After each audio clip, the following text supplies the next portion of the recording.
Welcome to the Five Stack and the Weekend Roundup, because we're going to combine both of them today. We're doing double duty because the world's going to hell in a handbasket. We've got the number one substacker in world politics on my right, just underneath me, depending on how you're looking at it. That is my friend, award-winning whistleblower, and just a fucking mensch, Mr. Lev Parnas, ladies and gentlemen. Say hi to Lev Parnas. There he is. He's doing his best work.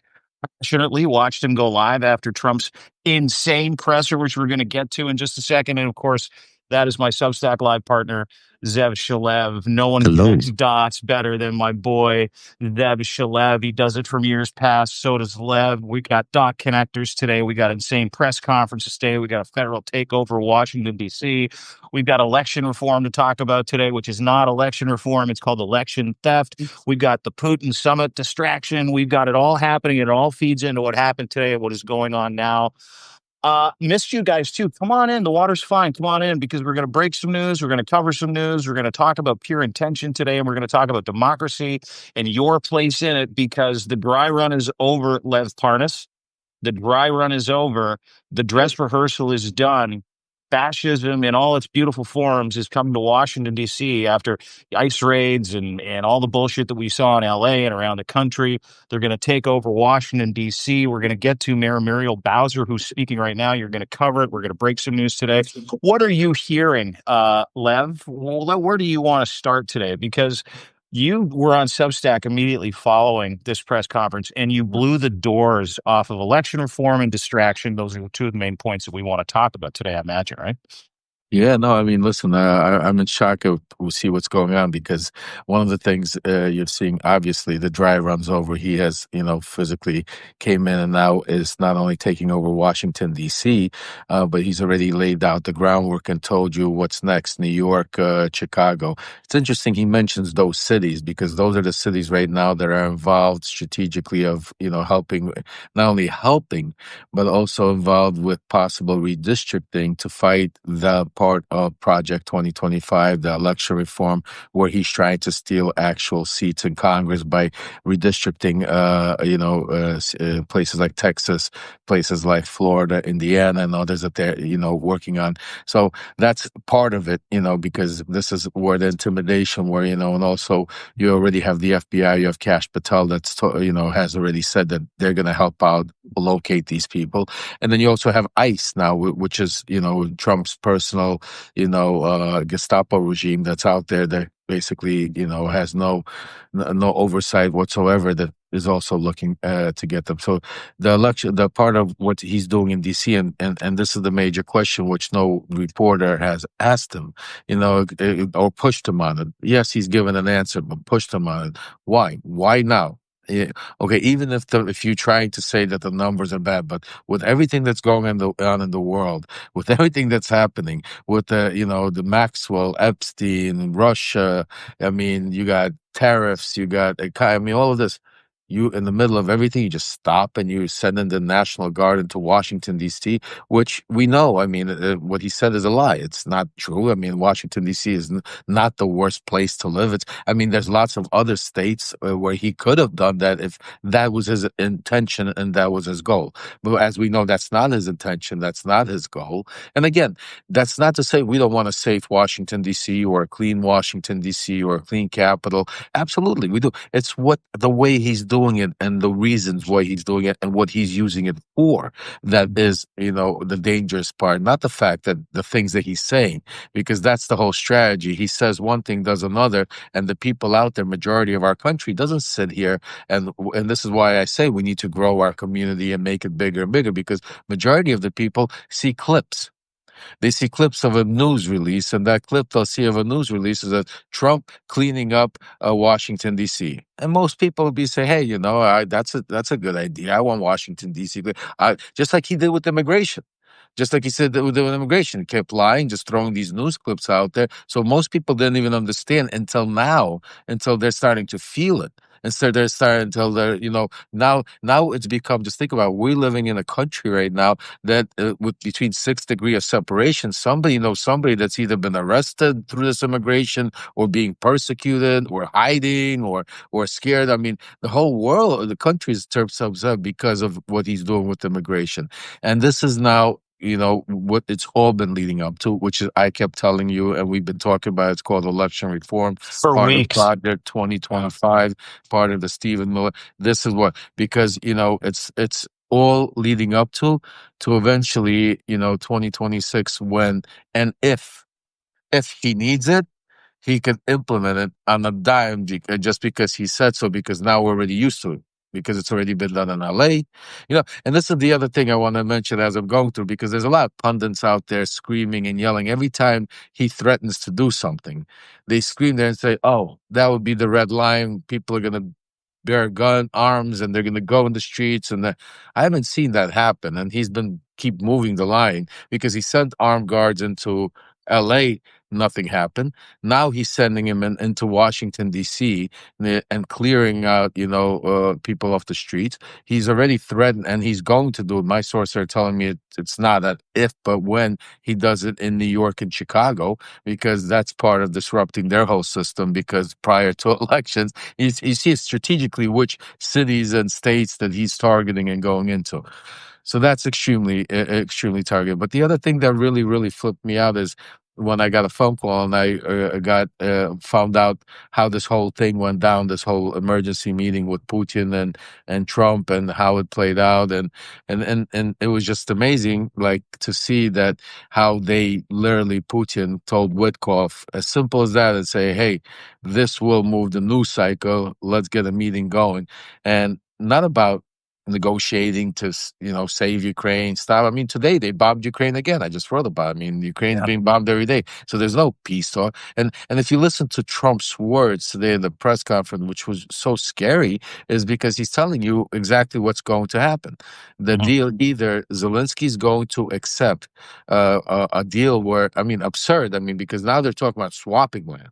Forget about already, like, now he's talking about for Ukraine to give up land that Swapping, switching. He wasn't that they sure a haven't couple even days that they ago. haven't right now. Now he's talking about giving up land that they haven't even fought, that they didn't even lose, Yep. but because strategically Russia might like that land, like Odessa maybe, or something like that. Like another thing he said today, this idiot, like I have no other words for him, but idiot say like that Russia took over prime time real estate, 1,000 miles of oceanfront real estate in Ukraine. The only part they haven't taken over is Odessa, and that's soon to fall. I mean, like, this guy's in the, Yeah, and he was also talking about how expensive the real estate is that Russia had taken over, which always comes with every single genocidal dictator that takes over another sovereign country. It's like, hey, that's great real estate. Hey, that's great real estate. North Korea, that was great real estate. Gaza, that's great real estate.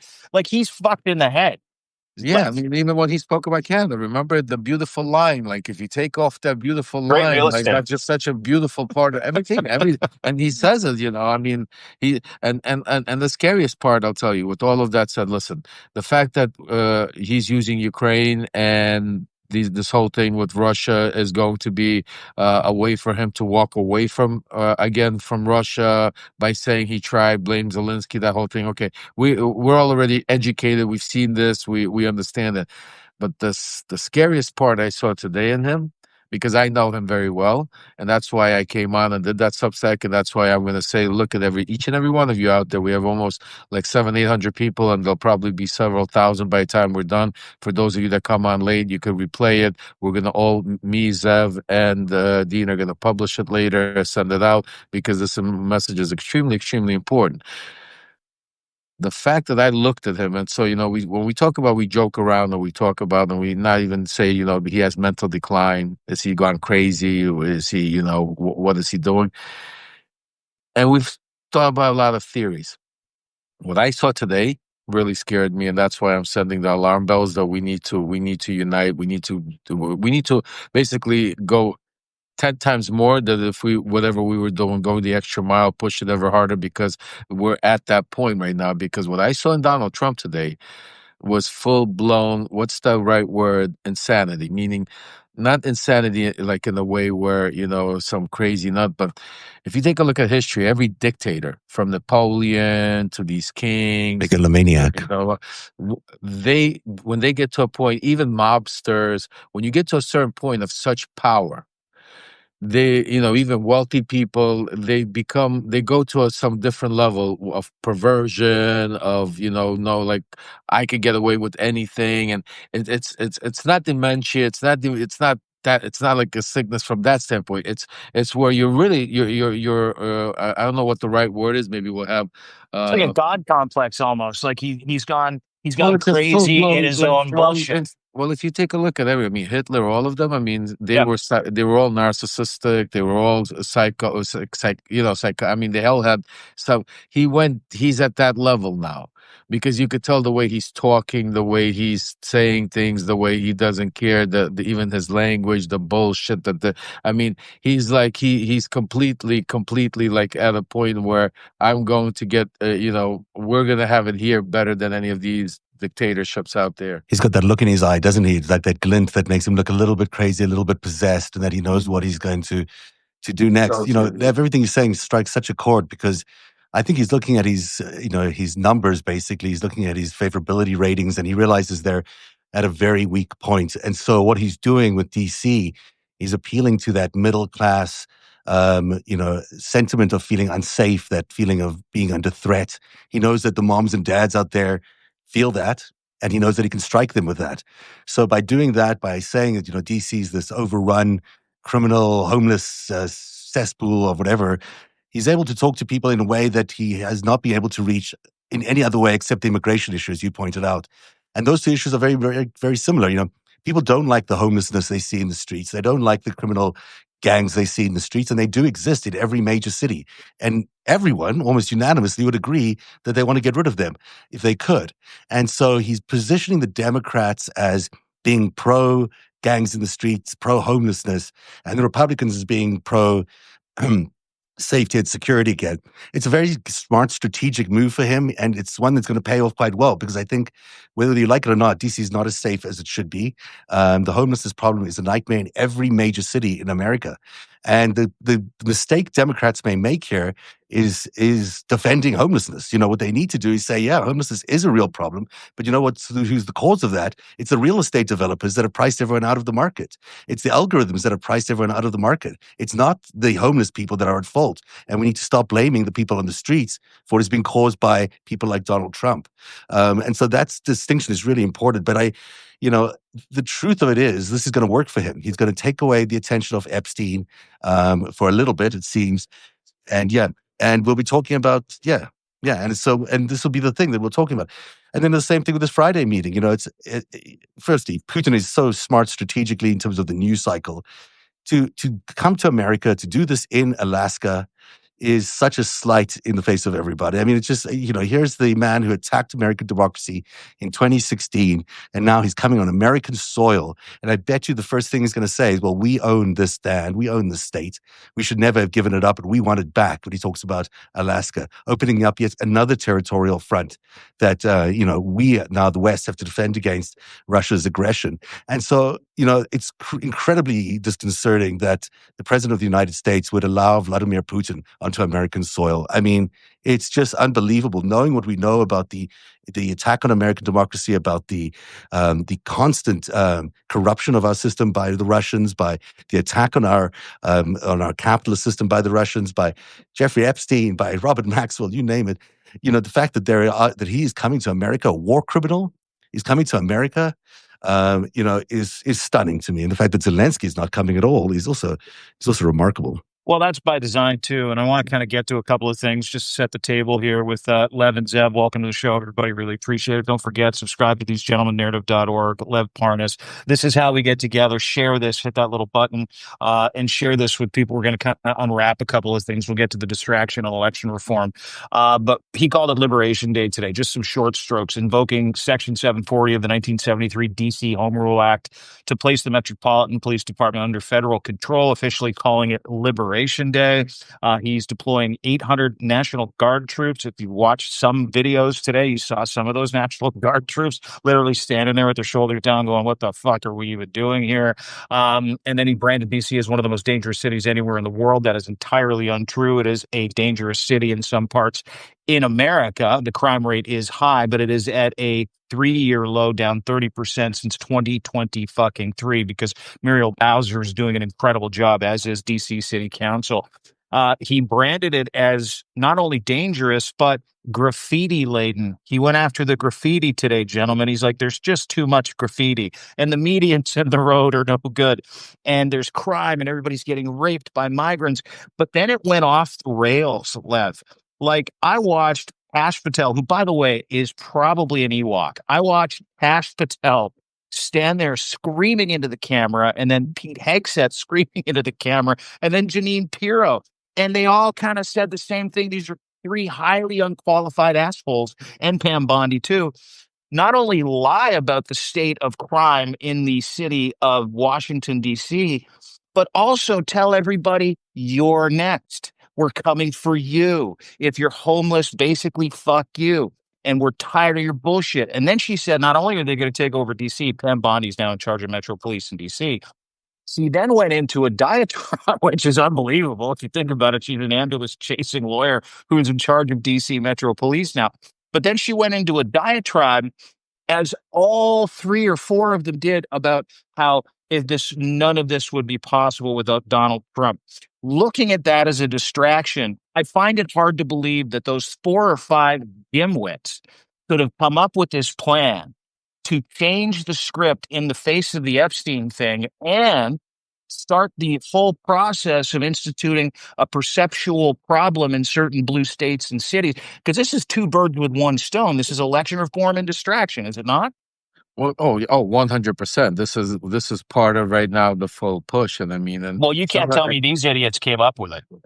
well, no, this is you got people like Stephen Miller, Russell Vaught. There's people behind Susie Wiles. There's really so you got some people out there that are this is like a video game where there's actual people that are controlling the remote controls, and then you got people out there like the GN Piros and the Hex that will be screaming out there, but they're not really making any decisions or doing anything. They're just part of the video game that somebody's controlling.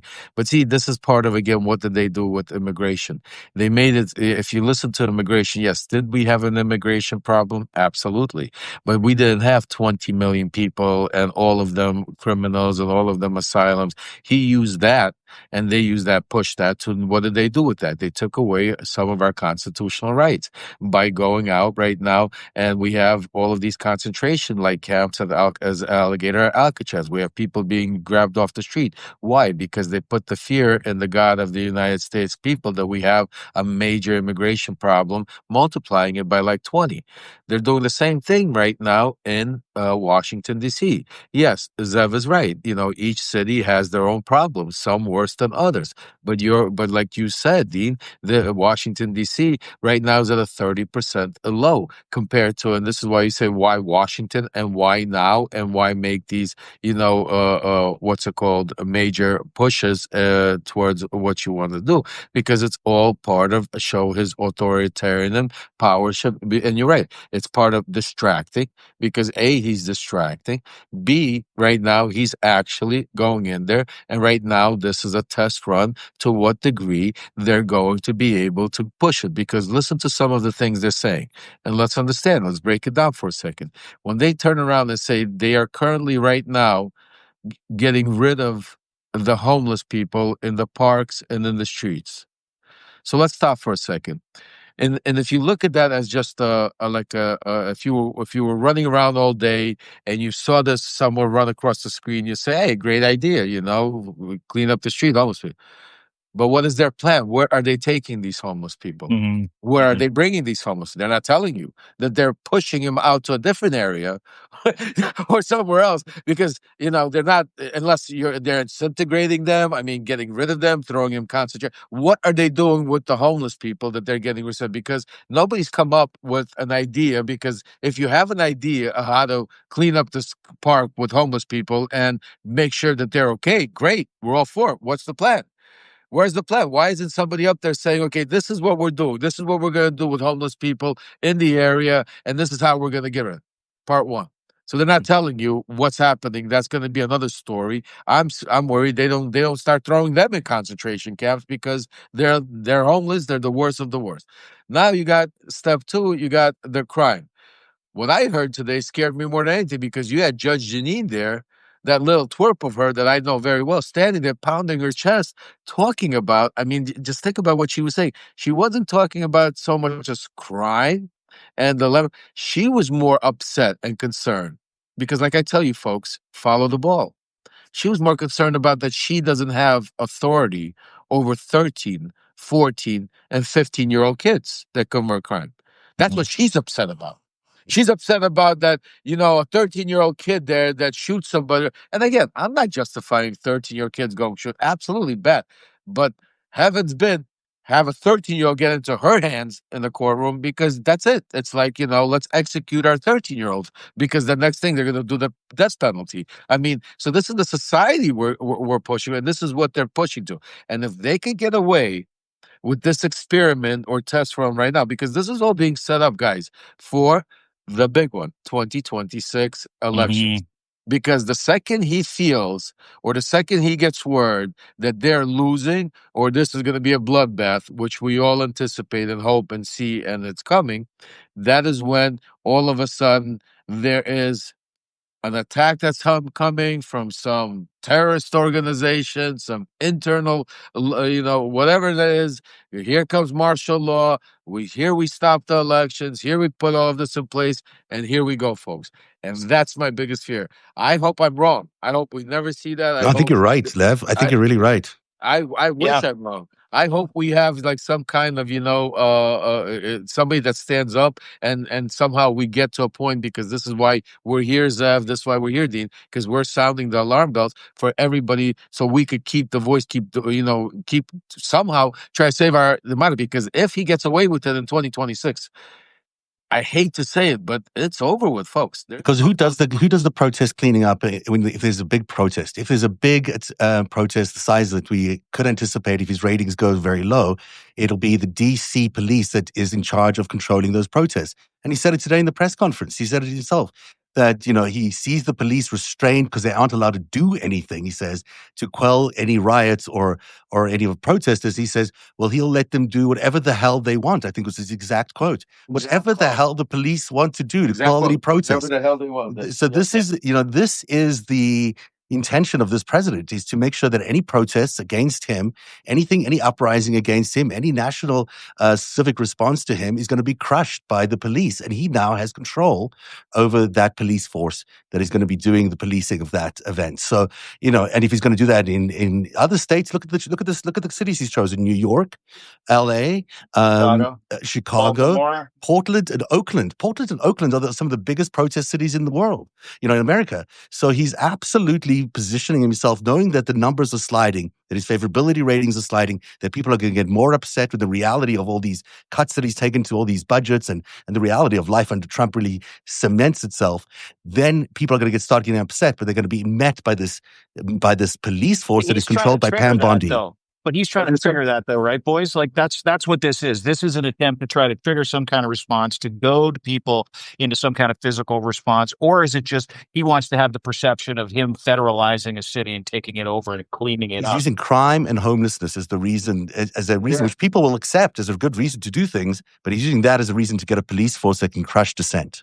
And not only that, because you got to understand, there's a reason why he said Chicago and New York. Besides that, they're big Democrat right now. See, and there's a reason why he did it now. As I told you guys, they have an issue. They're with this redistricting that they're trying to do. That all of a sudden, they're getting pushback from the Democratic governors and also all of this stuff. So all the states that are next, by the way. Right. Well, but here's the interesting part. Here's where it gets interesting. This is where it gets interesting because he now got the feds involved. For the feds to actually do something, because there's no actual federal crime that has been committed. They have to find a judge right now that's going to give them some fake indictment of some bribery, conspiracy to whatever the case is, which is it's just to be able to get the feds involved. You also have another problem there because right now, like for instance, in Chicago, Pritzker came out and said that I have the state police get orders to protect these people. So come and get them. And right now, the state police, are not going to listen to the feds unless the feds have an actual arrest warrant signed by the federal judge. So they don't have it. But now look what he did today. What he did today is basically he federalized local state police, taking away power from the governor. So now, if he also does that in Chicago, now the Good point. federal police, and now he says, well, these, reps, Democratic reps from the state have an arrest warrant. Go pick them up and bring them to Texas to hold a quorum. There you go, folks. It was also Did really that. interesting. Sorry, don't interrupt. That like the Adam Schiff prosecutions and these other prosecutions. I mean, where does Adam Schiff work and live? He works in D.C. So, if they want anyone to pick up any of these Democratic lawmakers or do any actions against these Democratic lawmakers, they can do that if the police force is directly responsible to Pam Bondi. Let's also talk about where those Texas Democrats are who have fled the state of Texas to prevent the redistricting. They're in all the states that he threatened today. That's where they're all hiding out. Right. So when you think about the redistricting and election reform, the heavy-handedness of Trump's DOJ and the Trump regime DOJ, this is a legal justification to go and round up and arrest and charge or invent charges for every single political opponent that is preventing him from cheating and redistricting in certain red states like Texas because he knows he's going to fucking lose. Like he knows he's going to lose if this is a free and fair election, right? No, they all know. Nobody's. I mean, that's why, you see some of the panicking going on only in certain Congress seats because the people there are on the outskirts. Everybody in the inner circle, like Bondi, you don't see anybody worrying about numbers. Nobody cares. It's like life is beautiful. We're moving on because in their world they have a plan. This plan has been put into motion a while ago. This plan has been written out. It's called Project 2025. That same plan that Donald Trump came out there during campaign and said he knows nothing about, he has nothing with. When you saw Russell Vaught on tape being caught behind the scenes saying that Donald Trump is going to go there and pretend that he knows nothing about it. But that's the plan. That's the Federalist Society. That's the group of people that were part of, that wrote that plan, that were part of his first administration around him. I mean, this is what they're. It's like this is their game plan. This is like if you were a football team or a baseball team, you have a plan, and part of that plan is to stay in his power as long as you can, if not indefinite, to be able to fulfill all of those things. And because you have to destroy the Constitution and rewrite it in the way you want it, and you can't do it in 3 years. You can't do it overnight unless you have like a uprising, and you just have the military take over, through martial law. They're not trying to do it tomorrow. They're trying to do it strategically. Martial law is the emergency backup if certain things don't go like they planned. They buy time with that. Just like today, he's buying time with a lot of this stuff by, announcing this meeting with Vladimir Putin. You know what I'm saying to you? Because that's all it is. It's to distract you. Because just think, as soon as he mentioned that, you have heard nothing about the Epstein files. You heard nothing about the Maxwell. And the crazy part, that's why I went live, and that's why I was so pissed off, is we broke the story literally 3 days ago. If you take a snapshot of 3 days ago, we were talking about the meeting that they're having with JD Vance, that they're formulating the story, how The Maxwell's secret gonna come planning out, meeting. the secret planning. But the other thing that nobody's talking about that we also broke is Dan Bongino. That's what really got to Trump. That's what really got all of this moving, because what they're scared more than anything, because there's also, I'm hearing reporting that Dan Bongino is really considering of going back and start working on his podcast instead of being in the FBI. So That'll be something. Yeah. I don't want to hear what he knows. He knows a lot of stuff. He's seen the files, actually. So He's and that's what part of this meeting was. That's why in the meeting in the White House, it was only between Kash Patel and between Pam Bondi, because Kash Patel was representing Bongino to get them on the same page. You understand? Trump hasn't, him and Bongino haven't spoken since Bongino was going to leave. Mhm. But going to leave, and then Trump got him to stay. And ever since, have you seen Bongino on any social media or anything make a statement, anything to do with the Epstein Maxwell file? Think about it. No, Very, he very was quiet. everywhere. He was everywhere before this, right? Everywhere, not Yeah. and not one, because he's right now in a position, as my sources say, and that's why Trump is having a problem, because they, Blanche, Maxwell, they have a narrative already. They're ready to go. Congressman Jamie Comer is ready to question her, get it, and paint the narrative where Trump is going to be whitewashed, and all of a sudden you're going to hear a bunch of other people, Democrats, some Republicans, that are going to get thrown into this whole thing where the media is going to go apeshit because they're going to throw on a big name like Clinton or somebody else, which they'll just, you know what I'm saying to you. Yeah. So Yeah. that's the game plan. We understand that, but they can't put that in motion, because if all of a sudden they do that and Bongino leaves the FBI, goes on his podcast and says, bullshit, there was what about Trump this or this one that or this one that, they're fucked. Yeah. So that's why this was like the meeting. That's why it was supposed to be held in his house. That's why it was strategically who was going to be there. You had Kash Patel that was representing Bongino. You had Todd Blanche that was going over the game plan of what they've worked out with Maxwell and how this is going to roll. You had Pam Bondi, who is in charge of all this shit, taking the heat for Donald Trump and the face of all of this going on, trying to make peace with Bongino. Because remember, in a cult, which this still is a cult, you never blame the leader. You always find an excuse to blame somebody, but you don't blame the leader, because if you blame the leader, then you can't be in the cult. Then you have to admit and say, you know what I'm saying to you, I'm out of here. So they can't. That's why none of them are blaming Donald Trump. They're blaming Pam Bondi for this whole Epstein fiasco. Even though Trump is the one saying everything, even till this day, it's easy for them to say, "Oh yeah, no, it's Pam Bondi," and that's why that's why Bongino is not going out trying to catch a fight with Trump, because he understands very well it could end very bad with the power Trump has right now. You understand what I'm saying to you? That's why you had Susie, but that's why you had Susie Wiles there, because Susie Wiles was representing Donald Trump's interests.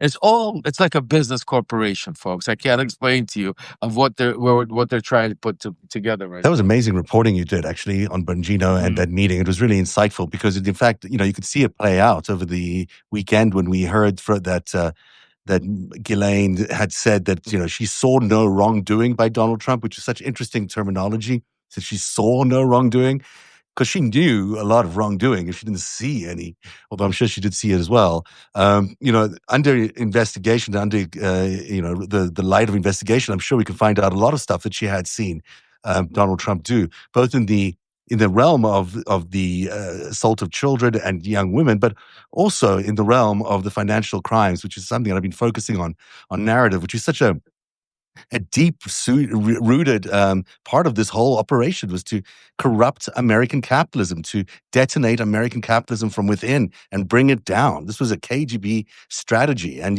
they deployed it at around the time that Donald Trump was in Moscow the first time in 1987. It certainly ties into everything that Epstein and Maxwell, the older Maxwell, Rod Maxwell did. There is a lot there that is so interesting and fascinating that is not coming to light. And the more we do this series on narrative.org called The Greatest Heist, I hope people start to realize that this is a multi-decade operation that Donald Trump and Jeffrey Epstein were key principals in. These guys were the key guys that the KGB entrusted to bring down American capitalism by giving them all this money, by funding them with all these monies. The reason Donald Trump is being able to successfully recover from bankruptcies time and time again is because of Russian money that has been flowing into his bank accounts and has allowed him to be propped up again and again and again. Same thing with Jeffrey Epstein. And people will see in the next few episodes as we unwrap them how Maxwell himself, the fortune that he died, which could be as much as $3 billion, no one knows where that money really went. It disappeared. And many people suspect it's what funded Jeffrey Epstein and Ghislaine Maxwell's operation in the United States.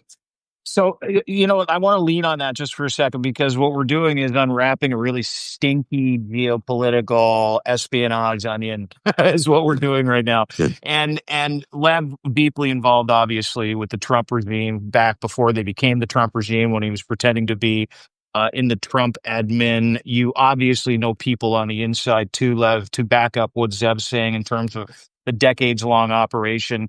Here in the United States and North America, the effort to disrupt, the effort to discredit, the effort to sow chaos, it's the same with every dictatorial government, whether it's China, North Korea, in a cyber capacity, or Russia in a physical capacity or a financial capacity. But I want to lean into that because it really speaks to your narrative series and the incredible reporting Lev has done. It really speaks to what I saw today with Trump in this insane, crazy, unhinged, pro-Putin responses to some questions he would ask, because he really quickly pivoted to, after he undressed DC, after he said we're going to federalize the entire fucking city and all you disgusting people are going to get up and the police are going to be allowed to do whatever the hell they want to do to you, so get moving. He pivoted to a question about the summit with Putin and Trump in Alaska. He also said several times, I don't know if you caught this, Lev. I did. Zev, you might have caught it. He also said that Putin invited him to Russia. He did. And And and then, that's why this is perfect. I'm glad you caught that. That's yeah. key, because that's what my reporting was this morning. The breaking news is that this was all Putin's idea to have this meeting. He told Witkoff, tell Trump that basically we could have a meeting and this will turn away the Epstein, turn away everything. It will put that's why they did it. And that's why Trump misspoke saying that, because this wasn't, this was a setup by, again, Vladimir Putin, because what is Vladimir Putin right now gave Trump the win. Trump now, Epstein, nobody's talking about Epstein. Everybody's talking about Ukraine and Russia, which again, they should be. This is a big thing, but they're not talking about, they're asking the right questions and they're not piercing through the bullshit. They're allowing them to play the game. Well, we'll see. Oh, what are you going to ask Vladimir Putin? What do you mean? What do you got? Why don't you ask him? Didn't Vladimir Putin already propose a deal to you? Didn't Witkoff come with a deal to you? What do you mean? You should know already what you go. You don't know when are you going to speak to these people? It's like the answers he gives, like, oh, I'm going to speak to Zelensky to the year, and then I'm going to put it all over here, and then I'm going to come up. And do you understand who Vladimir Putin is? Who the Russian KGB? Who this mob? What kind of a machine this is? I mean, if you think the mob is something powerful or big, or you think, I mean, you're talking about, this is CIA level shit. This is equivalent to how our CIA. This is their CIA. This is the KGB. This is, like Zev said, this is not done overnight. I mean, they've been working Donald Trump and all these people for ages, and not only him, Stephen Witkoff. Witkoff's another one. Like Stephen Witkoff walks in there and goes straight to Putin, has a meeting. No, before Stephen Witkoff meet Putin, he gets wined, he gets dined, he meets all these different business people that propose these deals, where Stephen Witkoff turns around and says, I can't be involved, but my son Zach, or you could give him a call. And I've been there. I've done the same with the Ukrainian stuff. This is how the Eastern European, I'm saying to you, when he already goes into meet with Putin, everything's already done, convinced. Everything is already, it's more nicer, pleasantries. That's why you don't even see him bringing even a translator in there, because there's nothing to talk about. They've already discussed everything. It's all for pictures, pleasantries, so then the propaganda machine could start.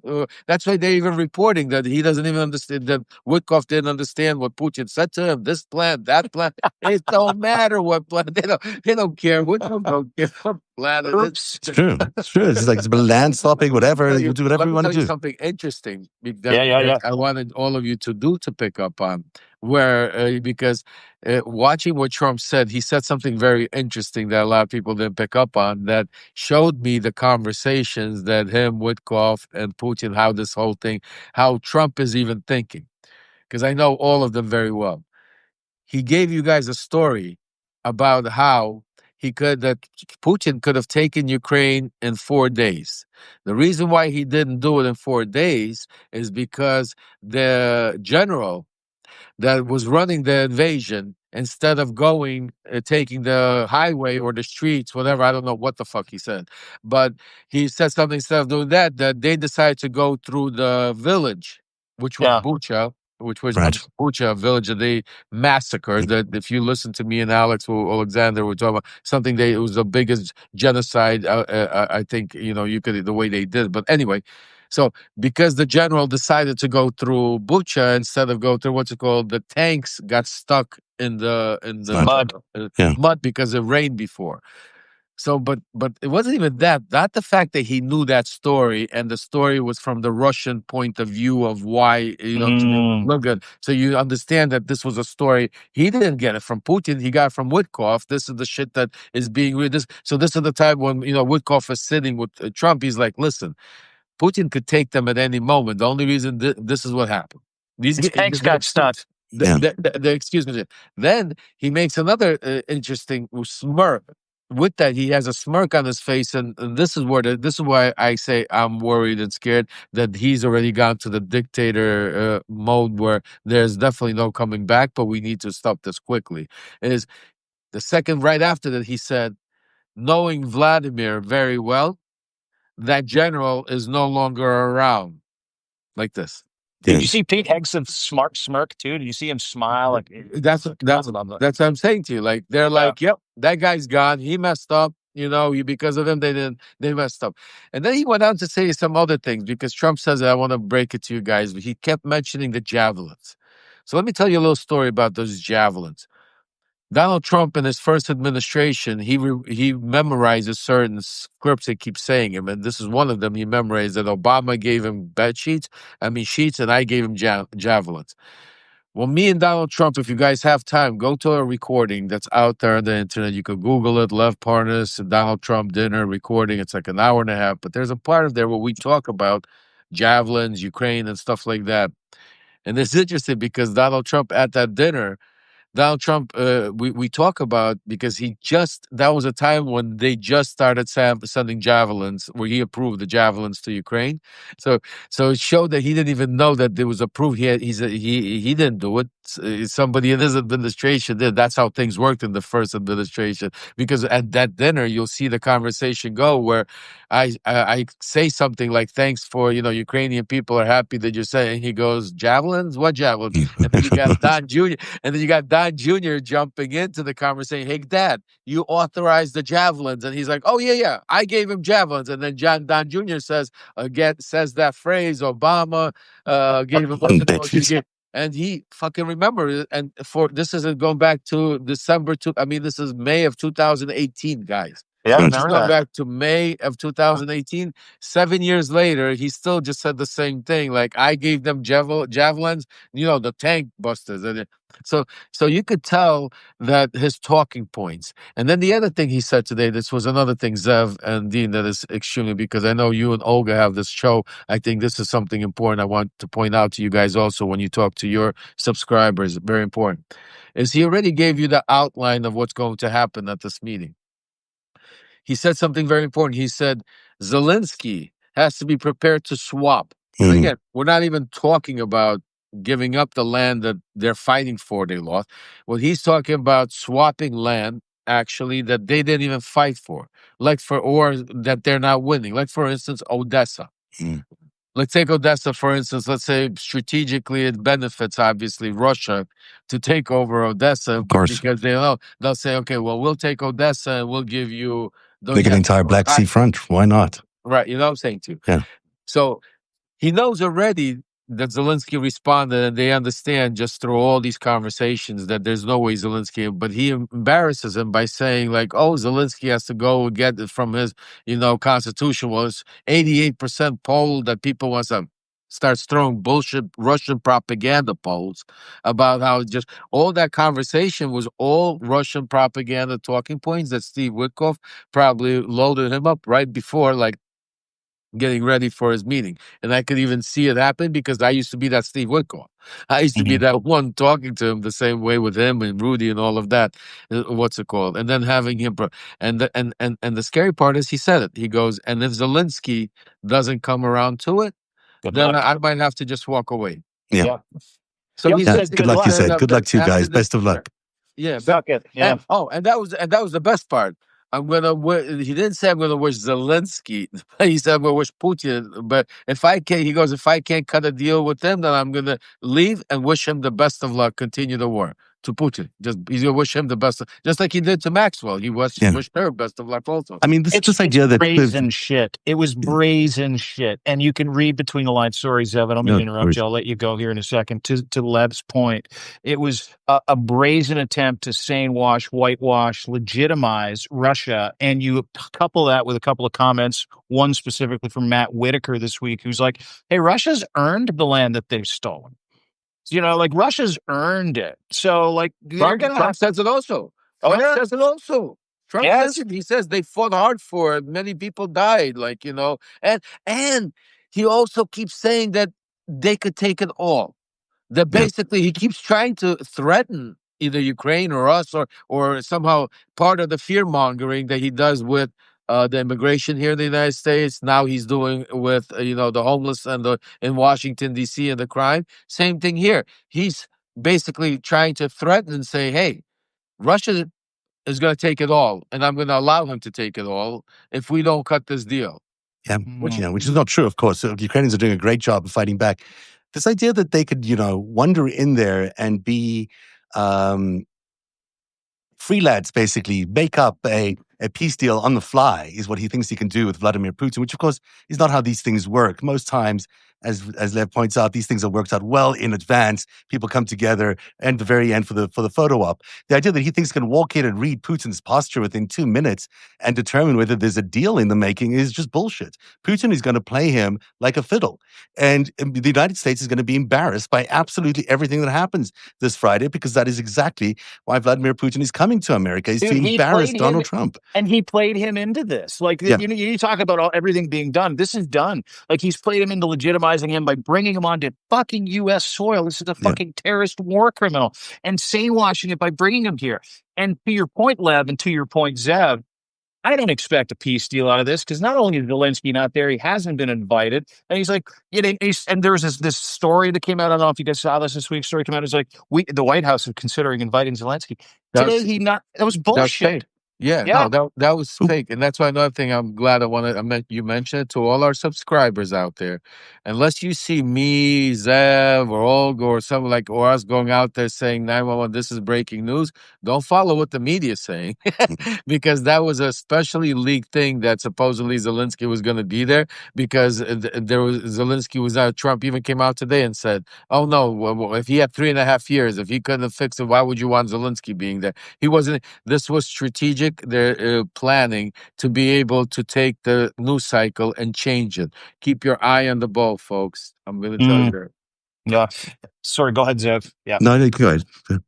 No, I just to reiterate too. I mean, the summit is bullshit.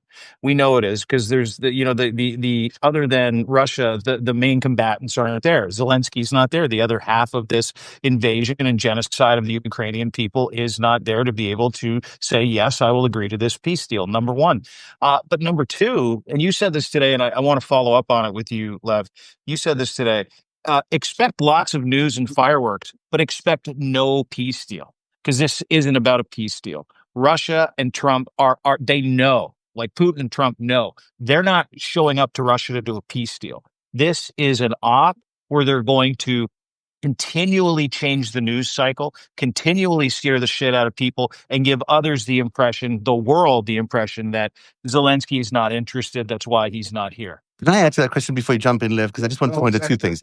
On Friday, we were meant to have sanctions imposed on Russia for their, for whatever it is they've been doing in Ukraine, right? There were meant to be sanctions against them, sanctions against India.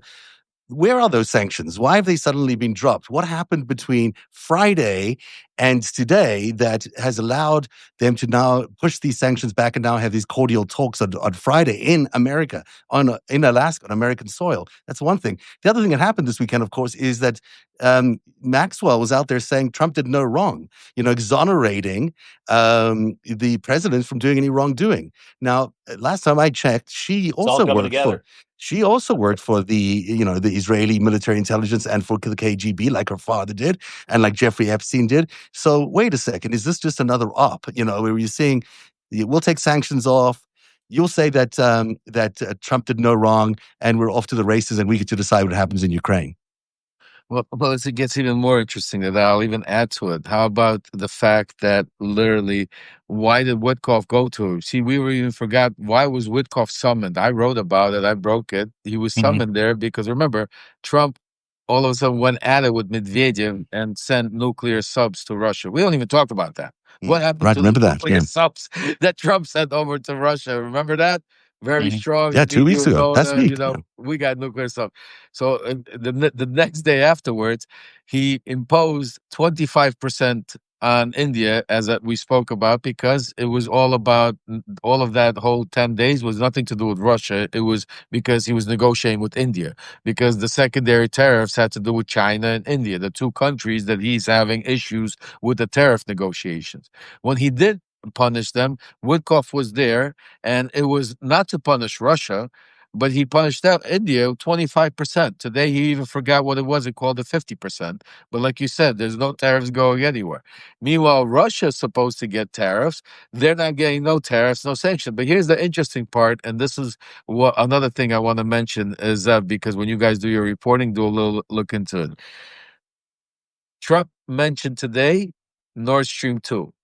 He's Mhm. started mentioning Nord Stream 2 several times.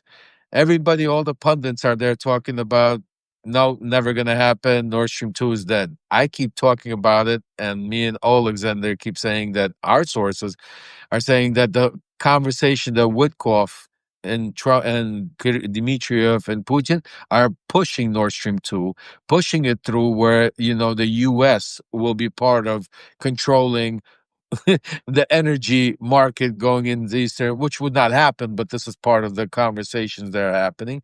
And today, when I saw Trump push Nord Stream 2, by the way he said it, his wording is, I'm the one that got rid of it. I'm the one that got destroyed. But then Biden put it back into motion. Combine that with his push to get Russia back into the G8. Combine that with his push with all the conversations of constantly to lift sanctions and to start doing more business with Russia.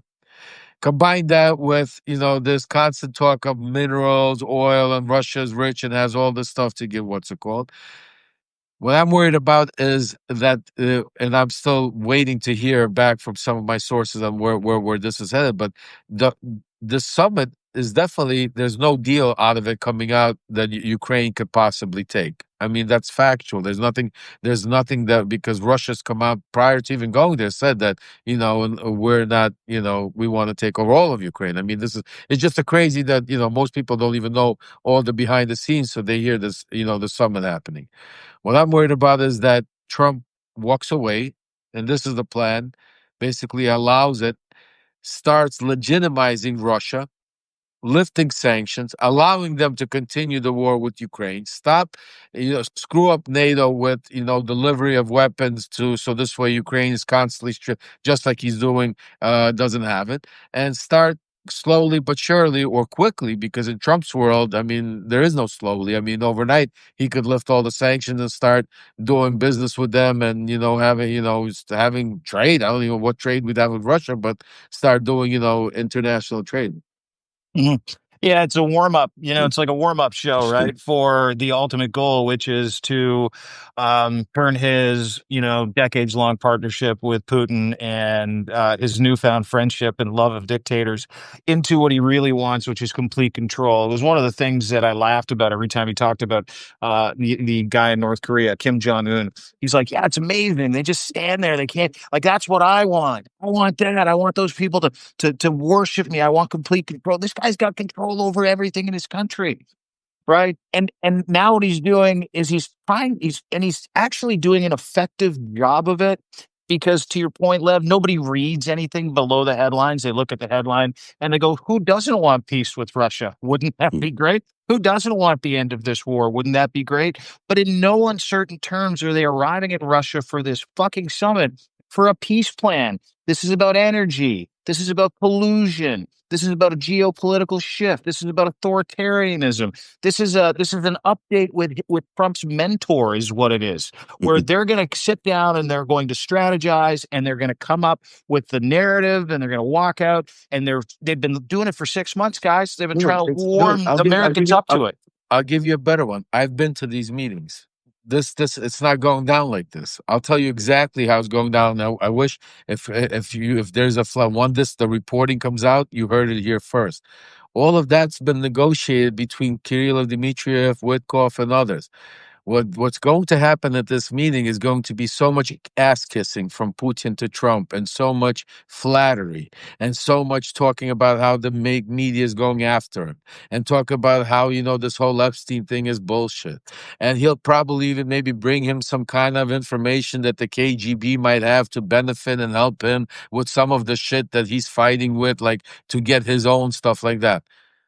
That's what this meeting is going to be about, flatly, about talking about how Russia and America could prevail, could be a great trading partners. How they could, Russia has minerals, oil, especially with all the territory. Just think about all the stuff that where's the mineral deal that America signed? Because all that minerals that Ukraine and America, that deal they have is right now what Trump wants to give Russia. So just think about that one. We're not even remember how big of a deal that was. Just remember how big of a everybody, Ukraine has to take the mineral deal now. Oh, that's it. Now that's it. No, Russia's not going to attack because now we're partners. I also predict they're going to be talking about Alaska as being part of Russia again. I just think that's going to be a big talking point this week. I think that's the reason they're doing it. I don't think he's going to give it up, but he'll start talking about it. I mean, the truth of it, the Russians have said they wanted it back for decades.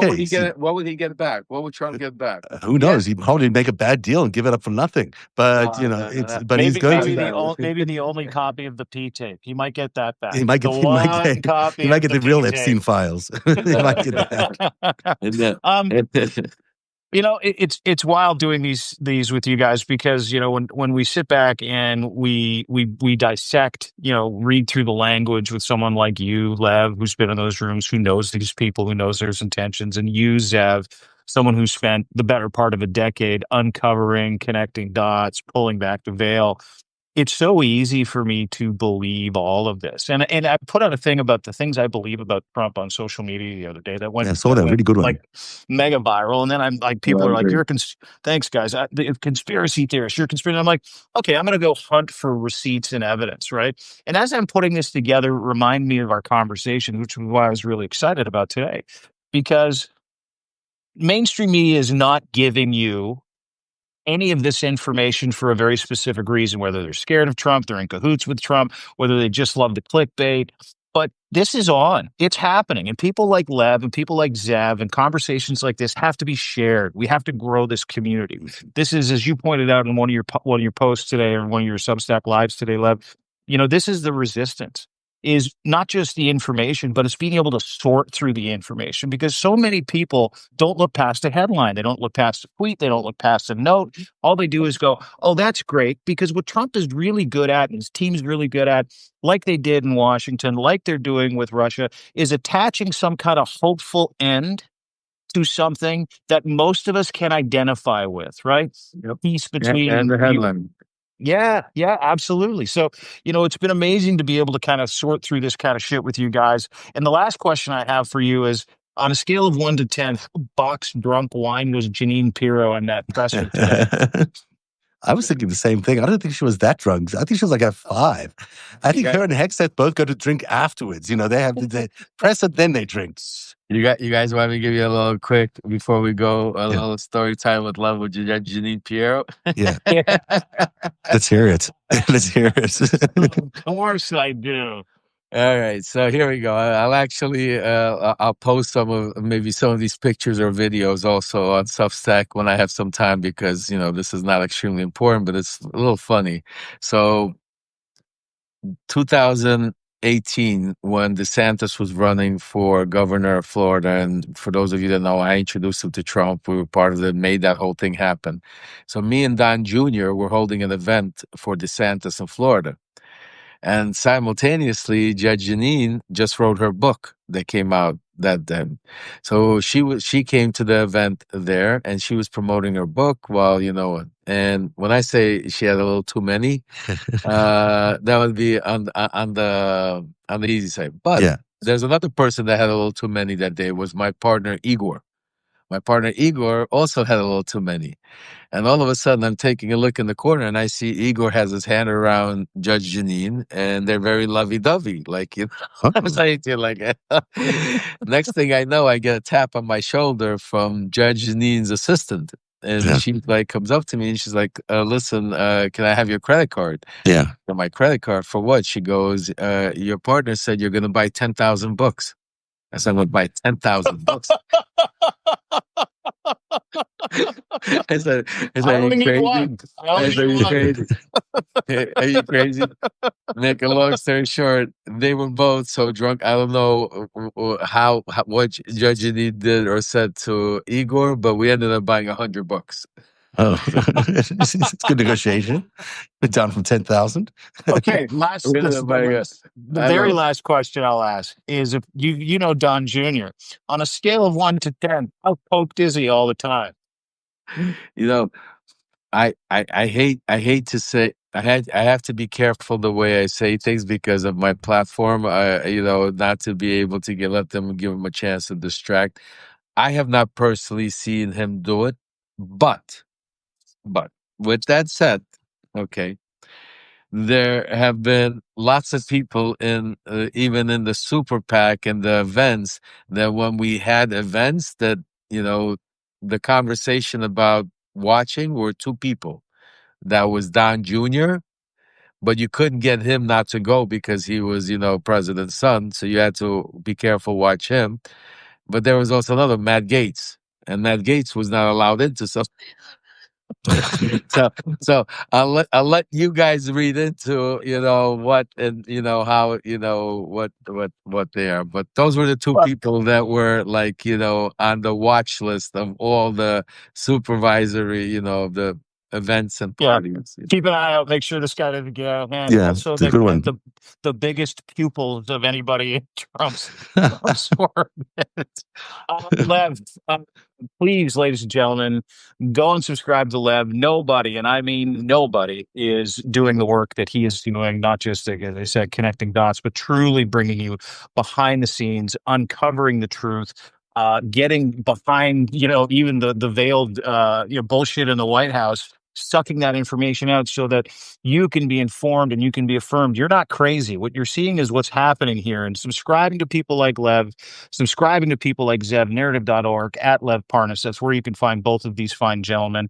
Not only informs you, but it gives you so much context for you to be able to say, hey, listen, because it's happening right now.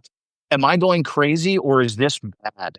This is very bad. What we're seeing is very bad, and you need Sherpas to help you understand what very bad is in 2025. Paid subscribers, free subscribers, the paid subscribers keep everybody alive, keep everybody doing this. It doesn't matter how much you subscribe. It doesn't matter. What matters is that you share this. What matters is that you subscribe to this. What matters is that you stay together, and we build this community, and we build the resistance. So without further ado, ladies and gentlemen, Lev Parnas and Zev. Lev, go ahead and take us out. You wanted to say something? Yeah, I just wanted to say, and most importantly is to share the message. Mhm. That's for free. Each and every one of you could take this message and make sure you spread it far and wide so other people could hear to get the truth, because that's the most important thing that we're trying to achieve on this platform is get the truth out, get the media, and which we speak truth to power. And like Dean said, subscribing is for free because that builds awareness, builds a community, gives you guys the access to the information to be able to pass it. For those of you that go the extra mile to become paid subscribers, it really helps fight the mission, because as information is not for free, doing this is not, you know, we all live lives, we all have families, and those of us that devote our time to fight them, you know, we don't have the corporate media, we don't have the Elon Musk billionaires that are sitting there writing the checks. We are doing it. This is why it's called independent journalism, like Zev is doing. He doesn't work for CBS and get a big check. He's sitting it, doing it every day from his house. Or Dean, things like me, I'm not even a journalist, I'm a truth teller. You know, I'm risking my life and my freedom, giving you information that I'm hearing from inside, so guys like Zev and others could report it to be able to spread the message out there. But for you paid subscribers that keep it going, I just wanted to make this quick announcement, if you guys let me, is tomorrow something extremely special. I kept thinking a way that I could give back to the paid subscriber community that keeps this thing afloat. And what we're doing tomorrow is at 2:00 p.m. Eastern. First time, never before. Me and my son, Aaron Parnas, are going to do a live Substack for paid subscribers. It's our way of giving back a little bit to the community. We've never done any interview on any media, any social platform. This is the first time ever the two of us are going to be live together, and it's going to be on Substack. And it's our way to give back to all of you that help support this mission to be able to, so we could speak truth to power. And for those that can't become paid subscribers, are still able to get this information and spread it so we could save our democracy. So for all of you that are not paid subscribers yet and can be, make sure you subscribe today, because tomorrow is going to be something historical, and I'd like for you all to join it and be a part of it with us. That's a great one. I've restacked your announcement earlier on. That's a terrific thing. It's great that Aaron and you are doing so well on Substack, and to have you combine forces for paid subscribers like this is great. I'll be there. I'll watch. Yeah. And Dean Blundell, that Substack.com, of course, is where everyone else should also subscribe. Absolutely. That's what I was saying. Nobody brings it like Dean.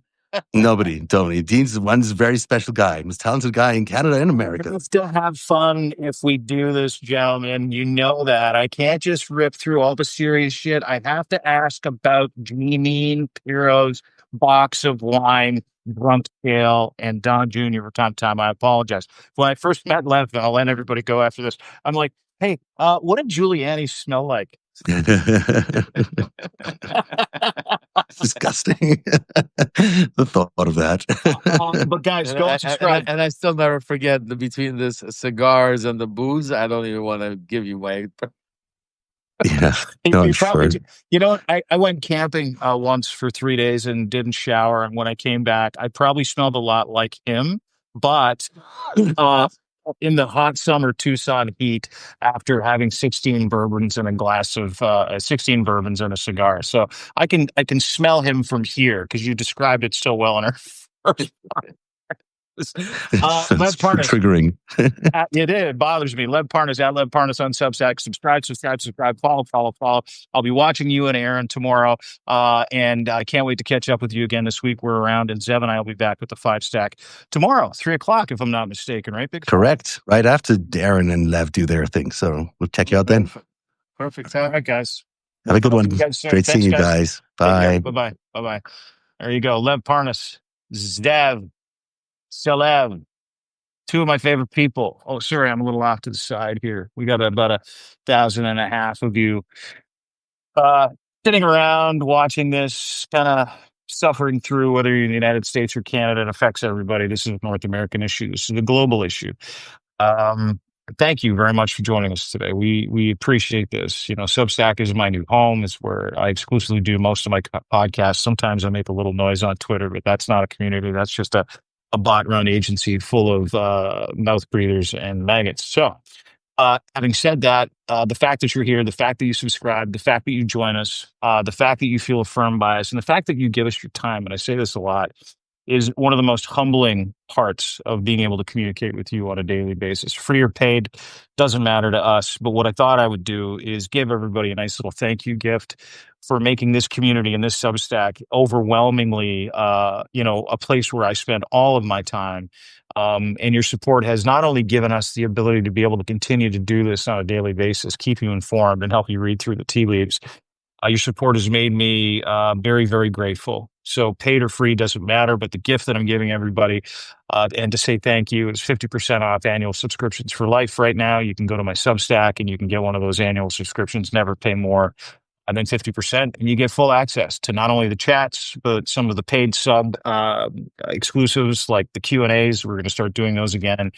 And stuff like Lev's interview with his son, Aaron, which you have to watch tomorrow. Aaron Parnas is a superstar on this platform, as is Lev. And I can't believe they haven't done this before.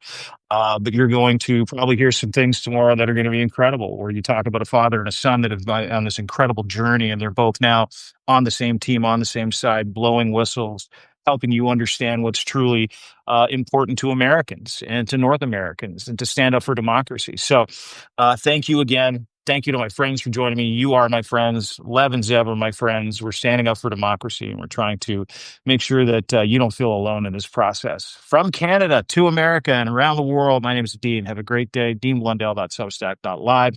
We'll see you tomorrow, 3 o'clock on the Substack. Bye, everybody. Thank you.